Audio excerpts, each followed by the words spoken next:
எந்த தப்பும் பண்ணியிருக்க மாட்டேன்னு நான் ஒன்று எல்லார்கிட்டயும் வந்து சொல்கிறாங்க. நான் வந்து ஆறுமுகத்தை வந்து நம்புகிறேன், அவர் இங்கே தான் இருப்பாருன்னு சொல்லிட்டு. அதுக்கப்புறம் எல்லாரும் வந்து பேசி கன்வின்ஸ் பண்ணி அன்னபூரணியை வந்து ஒத்துக்க வைக்கிறாங்க. ஆறுமுகம் இதே வீட்டில் தான் இருப்பாங்கன்னு சொல்லிட்டு.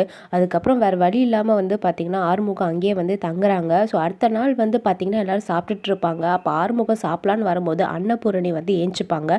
எனக்காக யாரும் ஏஞ்சிக்காதீங்க, நீங்கள் சாப்பிடுங்க அப்படின்னு வந்து சொல்லிட்டு நம்ம ஆறுமுகம் அங்கேருந்து போயிடுவாங்க. அதுக்கப்புறம் வந்து பார்த்திங்கன்னா நம்ம பைரவி வந்து சாப்பாடு கொண்டுட்டு வந்து கொடுப்பாங்க. சாப்பிடு நீ அப்படின்னு வந்து சொல்கிறாங்க. யாருமே என்னை நம்பாத போது நீ மட்டும் ஏன் என்னை நம்புற அப்படின்னு வந்து சொல்கிறாங்க. எனக்கு தெரியும் நீ எந்த தப்பும் பண்ணியிருக்க மாட்டேன்னு சொல்லிட்டு. அதுக்கடுத்ததில் வந்து பார்த்திங்கன்னா நம்ம ஆறுமுகத்துக்கு வந்து என்னென்ன தேவையோ எல்லாத்தையும் எடுத்துகிட்டு வந்து கொடுக்குறாங்க.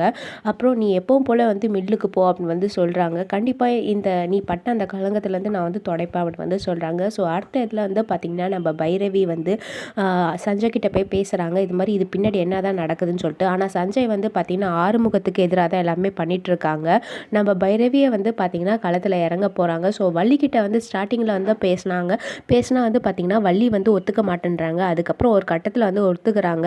இதெல்லாம் நான் வந்து சஞ்சய் சொல்லி தான் வந்து பண்ணேன், என் மேலே வந்து பொய்யான வழக்கு போட்டுற போகிறாங்கன்னு சொல்லிட்டு தான் நான் இந்த தப்பு பண்ணிட்டேன் அப்படின்னு வந்து சொல்லி நம்ம வள்ளிக்கிட்ட வந்து அழுகுறாங்க. ஸோ அதுக்கு அடுத்த இதில் வந்து பார்த்திங்கன்னா நம்ம பைரவியும் சஞ்சயும் வந்து அவங்களுக்குள்ளே எப்படி கிளாஷ் ஆகுதுன்னு சொல்லிட்டு அது அப்கமிங்கில் வந்து கொண்டுட்டு வராங்க.